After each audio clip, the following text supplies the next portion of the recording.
नमस्कार विद्यार्थियों, मैं डॉक्टर शिवाकांत मिश्रा अपने YouTube चैनल श्री विद्या अकेडमी पर आपका हार्दिक स्वागत करता हूं। आज हम आपके साथ MPPSC मेंस एग्जाम के पेपर 4 में, जो कि पुरानी सिलेबस के अकॉर्डिंग है, और नए सिलेबस के अकॉर्डिंग पेपर 2 में दीनदयाल उपाध्याय के राष्ट्र और राज्य की संकल्पना पर चर्चा करने जा रहे हैं। राष्ट्र अर्थात नेशन, स्टेट अर्थात राज्य, ये क्या है, इनकी उत्पत्ति क्या है, इनके बीच पारस्परिक संबंध क्या है, तथा क्या भारत को अंग्रेजों के द्वारा एक राष्ट्र बनाया गया या भारत पहले से ही एक राष्ट्र था, इस प्रश्न की भी हम आपसे पड़ताल करेंगे। दीनदयाल जी ने कहा कि किसी भी राष्ट्र के नागरिकों के या किसी भी राष्ट्र जीवन के अंदर नागरिकों के मन में इस बात का स्पष्टीकरण रहना ही चाहिए कि राष्ट्र क्या है और राज्य क्या है। क्योंकि जब कोई व्यक्ति कहता है कि वह राष्ट्र सेवा के लिए स्वयं को समर्पित करना चाहता है, और यदि आप उससे पूछें कि राष्ट्र से आपका आशय क्या है, तो वह इसको नहीं जानता कि राष्ट्र क्या है, वह नहीं जानता कि राज्य क्या है। तो जब तक आप ये नहीं जानते हैं कि राष्ट्र क्या है, तो आप राष्ट्र सेवा के अपने व्रत को पूरा कैसे करेंगे। और इसलिए राष्ट्र क्या है, राज्य क्या है, दोनों को लेकर के अधिकांशतः व्यक्तियों के मन में भ्रमपूर्ण स्थितियां पाई जाती हैं, और भ्रम का निवारण होना आवश्यक है। दीनदयाल जी के अनुसार राष्ट्र और राज्य दोनों स्वतंत्र सत्ताएं हैं। Both are the independent authorities. दोनों का स्वतंत्र अस्तित्व है, लेकिन दोनों एक दूसरे से अंतः संबंधित हैं। Both are inter related to each other. तो पहले हम समझते हैं कि दीनदयाल जी के अनुसार राष्ट्र क्या है। तो दीनदयाल जी ने कहा कि जब किसी भूक्षेत्र के निवासी एक लंबे समय तक उस भूक्षेत्र के अंदर रहते हैं, यहां पर लंबे समय का आशय है सैकड़ों हजारों सालों तक उसी निश्चित भूक्षेत्र के अंदर वो रहते हैं, और उसी के अंदर अपनी समस्त प्रकार की आवश्यकताओं की पूर्ति पारस्परिक सहयोग से संभव बनाते हैं। एक दूसरे के सहयोग से अपनी आवश्यकताओं की पूर्ति करते हुए वे एक दूसरे के साथ घनिष्ठ आत्मीय संबंधों को विकसित कर लेते हैं। उस भूक्षेत्र में निरंतर रहते हुए उस भूक्षेत्र के साथ भी उनका एक विशिष्ट आत्मीय लगाव पूर्ण संबंध विकसित हो जाता है, और इस प्रकार से वे उस भूक्षेत्र के प्रति लगाव का अनुभव करते हैं। एक दूसरे के साथ भी वी फीलिंग या हम की भावना के साथ आबद्ध हो जाते हैं, और इस तरीके से उस क्षेत्र और उस क्षेत्र के जनों अर्थात व्यक्तियों के साथ आत्मीय लगाव की भावना विकसित हो जाती है। इस लंबी प्रक्रिया के दौरान एक समान परिस्थितियों में रहते हुए, एक समान आवश्यकताओं की पूर्ति करते हुए वे एक ऐसी जीवन शैली को विकसित कर लेते हैं जो कि सभी के लिए एक समान हुआ करती है। समान जीवन शैली का विकास करते हैं, समान परंपराओं का विकास करते हैं, समान भावनाओं को व्यक्त करते हैं, शत्रु और मित्र की, सुख और दुख की समान अनुभूतियों को विकसित कर लेते हैं। अर्थात उस क्षेत्र के लोग अपने क्षेत्र से बाहर के किसी समूह को अपना शत्रु मानेंगे तो सभी लोग मानेंगे, और किसी को यदि वे अपना मित्र मानते हैं तो सभी व्यक्ति मित्र उसे मानेंगे। तो शत्रु मित्र की समान अनुभूतियां और सुख और दुख की भी समान अनुभूतियां यानी कि सेंटिमेंट्स को विकसित कर लेते हैं। जब भी वे कभी एक गंभीर संकट में घिर जाते हैं तो उनके बीच से ही कुछ नेतृत्वकर्ता उभर करके आते हैं जो कि उन्हें उस संकट से पार ले जाते हैं। तो संकट से पार ले जाने वाले नेतृत्वकर्ता कालांतर में उनके महापुरुष बन जाते हैं। वे एक निश्चित प्रकार की संस्कृति को विकसित कर लेते हैं जिसमें एक समान प्रकार का खान पान, पहनावा, भाषा, बोली, तीज त्योहार, रीति रिवाज आदि सम्मिलित हैं। ये सारी चीजें जो कि उन्होंने संयुक्त रूप से मिलजुल करके कलेक्टिवली उस क्षेत्र के अंदर सदियों की एक लंबी हस्तांतरण की प्रक्रिया में विकसित की हैं, ये सारी चीजें उनकी पहचान बन जाती हैं, आइडेंटिटी बन जाती हैं। यही उनकी अस्मिता होती है, उनकी पहचान हुआ करती है। यही अस्मिता या पहचान राष्ट्र की आत्मा उनकी, यही अस्मिता या पहचान उनके एकता का आधार बन जाती है। अर्थात इसी के द्वारा वो उस समूह, उस क्षेत्र के बाहर के लोगों के द्वारा पहचाने जाते हैं। वही उनकी पहचान और उनकी एकता का आधार होता है। ये प्रथाएं, परंपराएं, मान्यताएं, विश्वास, ये सारी चीजें उस क्षेत्र के साथ आत्मीय लगाव, डॉटरली फीलिंग, ये सारी चीजें अमूर्त हुआ करती हैं, दिखाई नहीं देती हैं। इन्हीं सभी चीजों का योग दीनदयाल जी के अनुसार राष्ट्र है, नेशन है। क्योंकि ये मान्यताएं, ये विश्वास, ये भावनात्मक लगाव, ये प्रथाएं, परंपराएं, सब कुछ अमूर्त हैं और इसलिए राष्ट्र एक अमूर्त संकल्पना है। राष्ट्र का स्वरूप क्या हुआ करता है? अमूर्त होता है, जिसको इंग्लिश में एब्स्ट्रैक्ट कहते हैं। राष्ट्र अमूर्त है किंतु राष्ट्र एक वास्तविकता है। दो nation is abstract but it is a reality, इससे हम इनकार नहीं कर सकते। और राष्ट्र का अस्तित्व कहां पर होता है? तो दीनदयाल जी कहते हैं कि राष्ट्र का अस्तित्व व्यक्ति के मस्तिष्क में हो। Nation exists with in the mindset of the,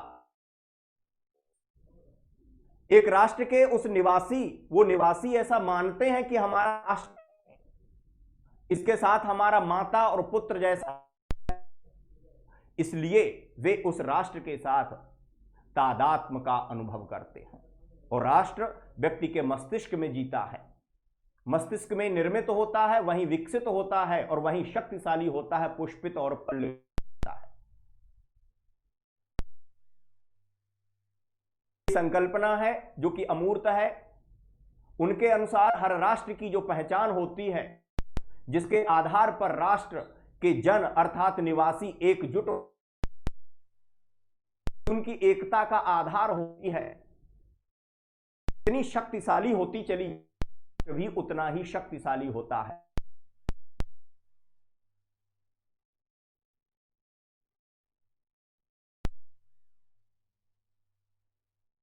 रक्षा करना चाहते हैं जी के अनुसार तो उसकी चित्त, उसकी आत्मा की रक्षा कीजिए, पहचान की रक्षा कीजिए। यही वो चीज है जो कि एक राष्ट्र को दूसरे राष्ट्र से भिन्न कर देती है। ये पहचान ही समाप्त हो जाएगी तो राष्ट्र राष्ट्र नहीं रहेगा। उदाहरण के लिए भारत एक राष्ट्र है और इसकी एक चिति, एक आत्मा है, एक पहचान है, एक भाषा, एक संस्कृति, रीति रिवाज, पहचान, परंपराएं और एक आत्मीय लगाव की भावना जो कि नागरिकों के साथ है और इस भूमि के साथ है। यही समाप्त हो जाए, हम अपनी पहचान, अपनी भाषा, अपनी रीति रिवाज, अपनी प्रथाओं और परंपराओं को त्याग, तो हम भारत नहीं रह जाएंगे। तो हम में और अफ्रीका में और यूरोप में अंतर ही क्या रह जाएगा?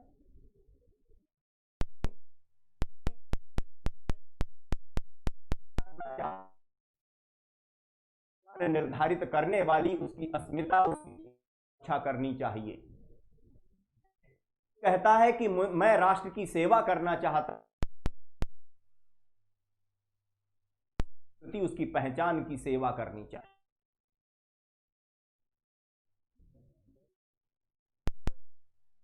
निवासियों के, अपने जनों की, अपने नागरिकों की आवश्यकताओं की पूर्ति का प्रबंध करते हैं।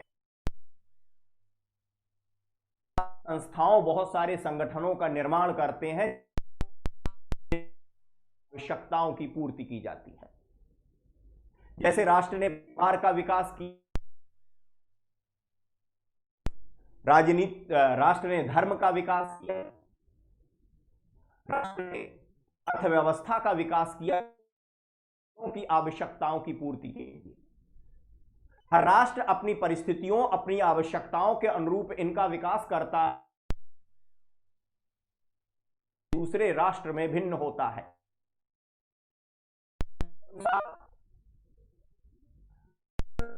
जिन संस्थाओं का विकास करता है, इन संगठनों का विकास करता है, एक अति महत्वपूर्ण संस्था या संगठन होता है।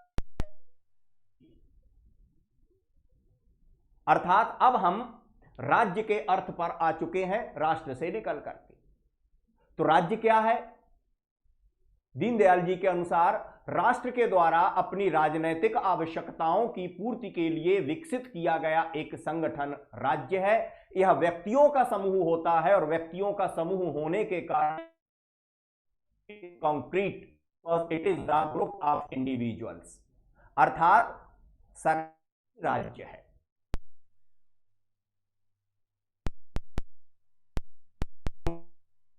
राज्य के प्रधान नरेंद्र मोदी हैं। तो राष्ट्र के द्वारा राज्य का विकास किया गया। राज्य जो है वह बाद में विकसित,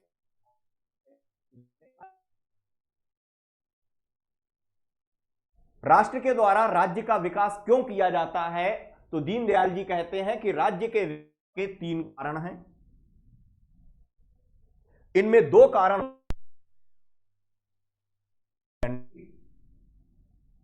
पहला कारण है राष्ट्र के अंदर उत्पन्न होने वाली विकृतियों का दमन करना। जो लोग विकृतियों को फैलाते हैं उन्हें दंडित करना। विकृतियों का आशय है नियम कानूनों का उल्लंघन करना, और ऐसे लोग जो कि कमजोर लोगों को सताते हैं, उन्हें परेशान करते हैं, उनका शोषण और उत्पीड़न करते हैं, ऐसे लोगों को दंडित करके कम व्यक्तियों को संरक्षण प्रदान करना, यह राज्य की उत्पत्ति का पहला कारण है। दूसरा कारण कानून और व्यवस्था, यानी कि लॉ एंड ऑर्डर, व्यवस्था को बनाए रखना, टू मेंटेन द ऑर्डर। क्योंकि जब राष्ट्र विकसित होते हैं उनमें जटिलताएं, कॉम्प्लेक्सिटीज डेवलप होती हैं, जटिलताएं विकसित होती हैं, और इन जटिलताओं के बीच राष्ट्र का कुशल संचालन करना एक गंभीर चुनौती बन जाता है। और ऐसी स्थिति में राज्य का यह दायित्व है कि वह राज्य ऑर्डर, जिसको हम कहें वर्तमान में लॉ एंड ऑर्डर, कानून और व्यवस्था को बनाए रखे। दीनदयाल जी ने इन 2 कार्यों को राज्य का मुख्य कार्य बताया। तीसरा कार्य, जिसे कि वे गौण यानी कि सेकेंडरी फंक्शन कहते हैं, का गौण कार्य बताते हैं, आक्रमण से राष्ट्र की रक्षा करना, अंतरराष्ट्रीय समुदाय में, द इंटरनेशनल कम्युनिटी में राष्ट्र का प्रतिनिधित्व करना, represent to nation within the international community, जैसे संयुक्त राष्ट्र संघ का प्रतिनिधित्व करना, या ब्रिक्स में करना, या अन्य अंतरराष्ट्रीय संस्थाओं, अंतरराष्ट्रीय राष्ट्र का प्रतिनिधित्व करना, जिका कर्तव्य की सुरक्षा करना। ये आपको बताया होगा कि दीनदयाल जी एक राष्ट्रवादी चिंतक हैं, थिंकर हैं, और ऐसे राष्ट्रवादी चिंतक ने राष्ट्र की सुरक्षा करना बाह्य आक्रमणों से, यह राज्य का प्रमुख कार्य नहीं है, यह उसका गौण कार्य है, सेकेंडरी कारण है। क्यों है?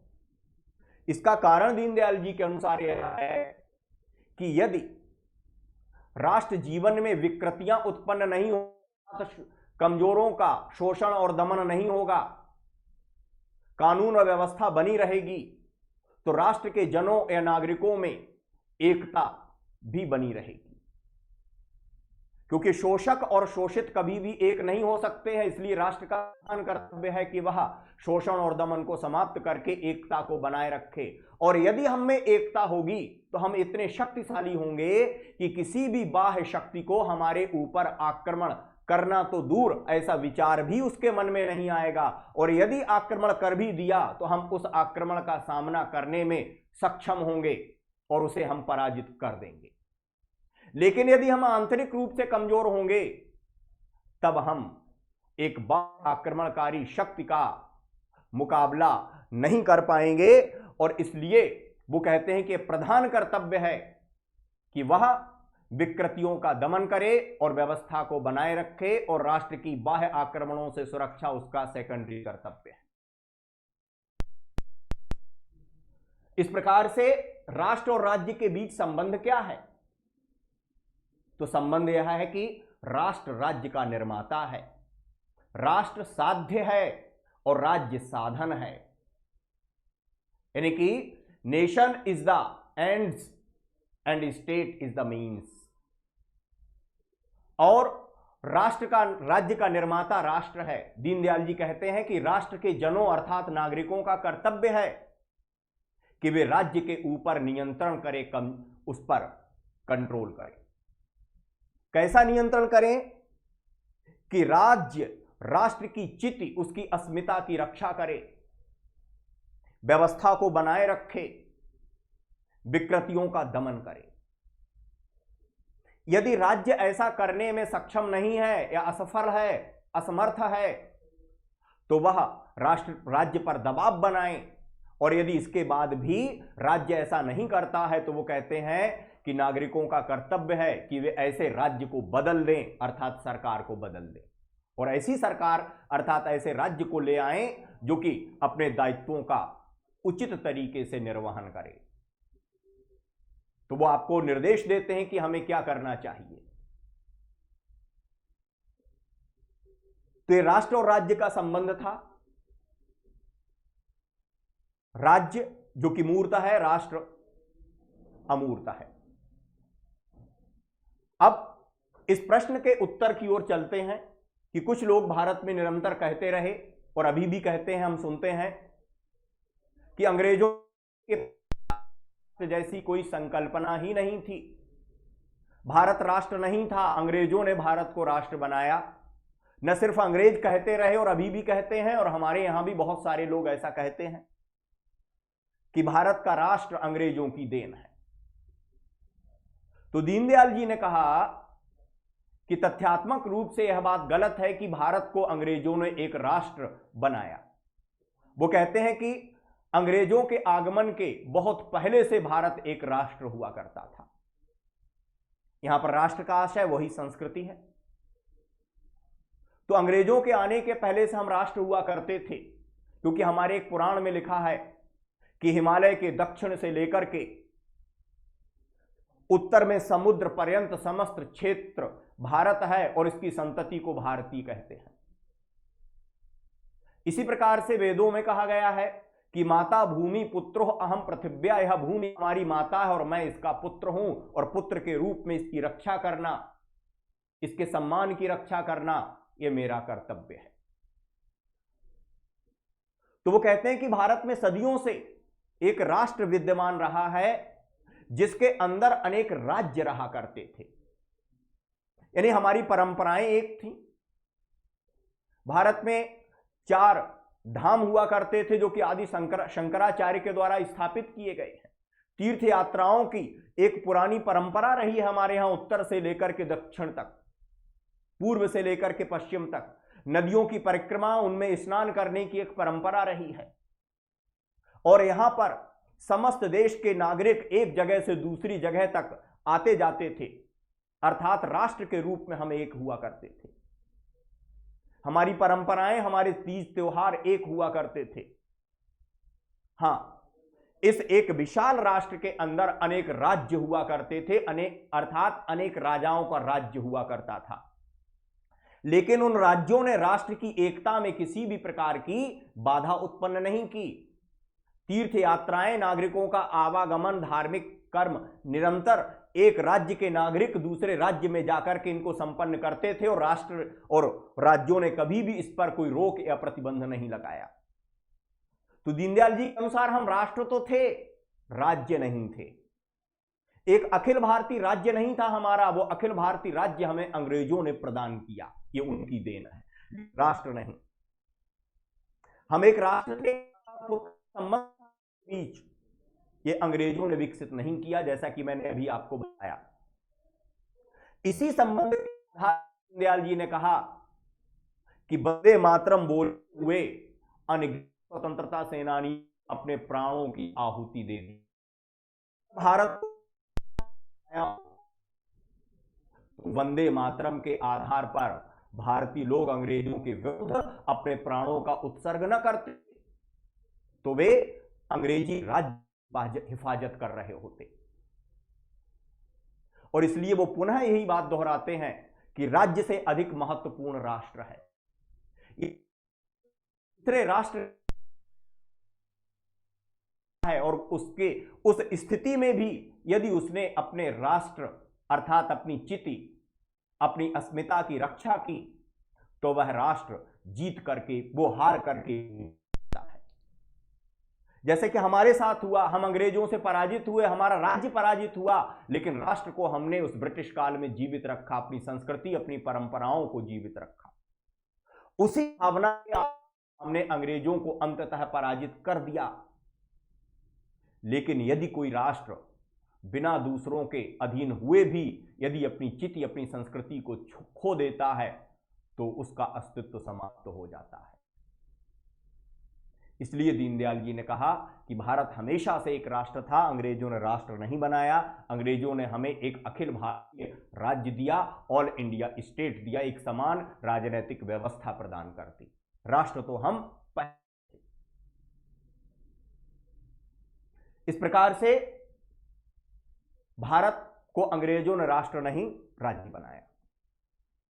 तो हमने जिन चीजों पर चर्चा की, राष्ट्र क्या है, राज्य क्या है, इनका अर्थ क्या है, इनका स्वरूप क्या है, इनके बीच संबंध क्या है, क्या भारत को अंग्रेजों ने एक राष्ट्र बनाया, इन प्रश्नों पर हमने आज आपके साथ चर्चा की।